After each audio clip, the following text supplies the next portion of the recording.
Perkenalkan, nama saya Rebecca Yusyanti. Hari ini saya akan membawakan materi astronomi dengan judul Matahari sebagai pusat gas surya. Matahari merupakan sebuah benda panas yang tersusun oleh berbagai gas yang bertekanan tinggi. Matahari adalah raksasa jika dibandingkan dengan planet terbesar sekalipun. Diameter matahari 109 kali diameter bumi, yaitu 1,4 juta kilometer. Walaupun matahari itu berbentuk gas, beratnya lebih dari 300.000 kali berat bumi. Bersuhu permukaan matahari 6.000 derajat Celcius yang dipancarkan ke luar angkasa hingga ke permukaan bumi. Sedangkan suhu inti sebesar 15-20 juta derajat Celcius. Matahari memancarkan energi yang sangat besar dalam bentuk gelombang elektromagnet. Gelombang elektromagnet tersebut adalah gelombang cahaya. Gelombang elektromagnet tersebut adalah gelombang cahaya tampak, sinar X, sinar gamma, sinar ultraviolet, sinar inframerah, dan gelombang mikro.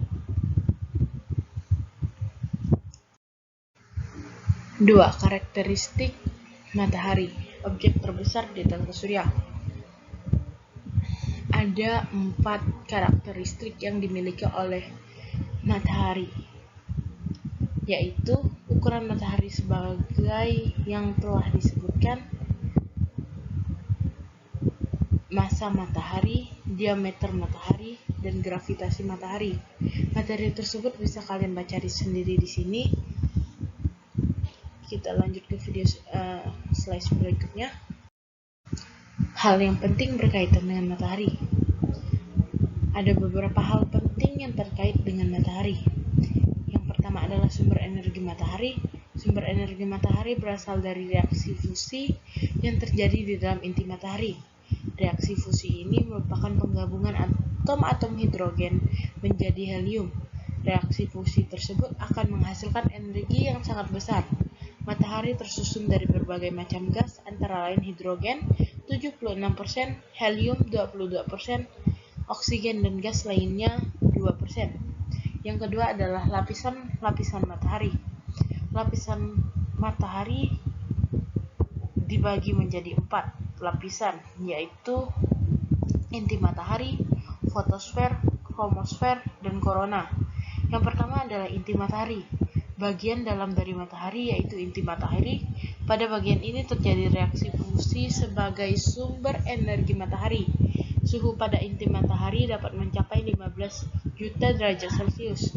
Energi yang dihasilkan dari reaksi fusi akan dirambat sampai pada lapisan yang paling luar, yang kemudian akan terrealisasi ke angkasa luar.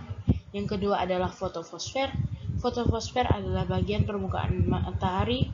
Lapisan ini mengeluarkan cahaya sehingga mampu memberikan penerangan sehari-hari.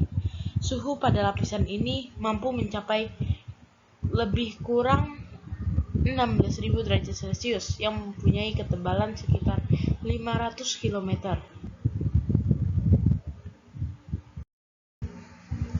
Yang ketiga ada kromosfer. Kromosfer adalah lapisan di atas fotosfer dan bertindak sebagai atmosfer matahari. Kromosfer mempunyai ketebalan 16.000 km dengan suhu mencapai lebih kurang 9.800 derajat Celcius. Kromosfer terlihat berbentuk gelang merah yang mengelilingi bulan pada waktu terjadi gerhana matahari total. Yang keempat ada korona. Korona adalah lapisan luar atmosfer matahari. Suhu korona mampu mencapai lebih kurang 1 juta derajat Celcius. Warna keabu-abuan yang dihasilkan dari adanya ionisasi pada atom-atom akibat suhu yang sangat tinggi. Korona tampak ketika terjadi gerhana matahari total, karena pada saat itu hampir seluruh cahaya matahari tertutup oleh bulan. Bentuk korona seperti mahkota dengan warna keabu-abuan. Bentuknya bisa kita lihat di sini. Ini adalah inti matahari. Yang kedua ada fotosfer. Yang ketiga ada kromosfer. Yang keempat ada corona.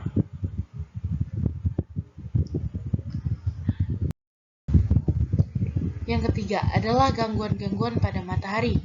Gejala-gejala aktif pada matahari atau aktivitas matahari sering menimbulkan gangguan-gangguan pada matahari.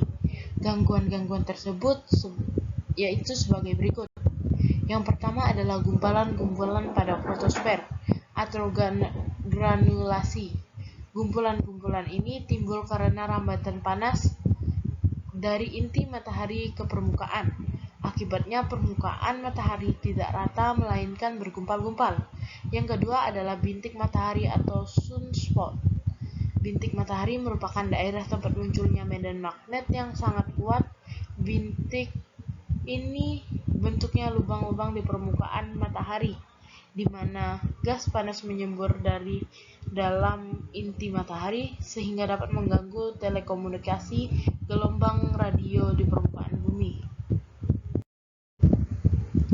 Yang ketiga adalah lidah api matahari. Lidah api matahari merupakan hamburan gas dari tepi kromosfer matahari. Lidah api dapat mencapai ketinggian 10.000 km. Lidah api sering disebut prominensa atau protuberan. Lidah matahari terdiri atas massa proton dan elektron atom hidrogen yang bergerak dengan kecepatan tinggi. Massa partikel ini dapat mencapai permukaan bumi. Sebelum masuk ke bumi, pancaran partikel ini tertahan oleh medan magnet bumi atau sabuk Van Allen, sehingga kecepatan partikel ini menurun dan bergerak menuju kutub. Kemudian lama-kelamaan partikel berpijar yang disebut aurora. Hamburan partikel ini mengganggu sistem komunikasi gelombang radio. Aurora di belahan bumi selatan disebut aurora australis, sedangkan di belahan bumi utara disebut aurora borealis. Yang keempat ada letupan atau flare. Flare adalah letupan-letupan gas di atas permukaan matahari. Flare dapat menyebabkan gangguan sistem komunikasi radio karena letusan gas tersebut terdiri atas partikel-partikel gas bermuatan listrik. Untuk gangguannya bisa kita lihat di sini. Ini ada granulasi, ini ada sunspot, ini ada lidah api, ini ada flare. Untuk soal pertama, mengapa matahari sangat berpengaruh bagi makhluk hidup? Jawabannya adalah selain sebagai pusat tata surya, matahari merupakan sumber energi dan kehidupan yang berkelanjutan. Panas matahari mampu menghangatkan bumi dan membentuk iklim, sedangkan cahayanya menerangi bumi dan dibutuhkan tumbuhan untuk fotosintesis. Tanpa matahari, tidak akan ada kehidupan di bumi. Soal nomor 2, apa pengaruh matahari terhadap iklim di bumi?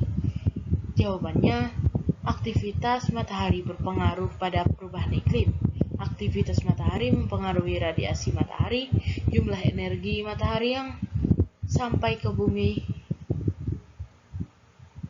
medan magnetik di sekitar bumi, dan jumlah partikel bermuatan yang dipancarkan matahari sehingga mengubah intensitas sinar kosmik yang sampai ke bumi. Sekian dari video hari ini. Mohon maaf apabila ada salah kata. Saya ucapkan terima kasih. Sampai jumpa di video selanjutnya.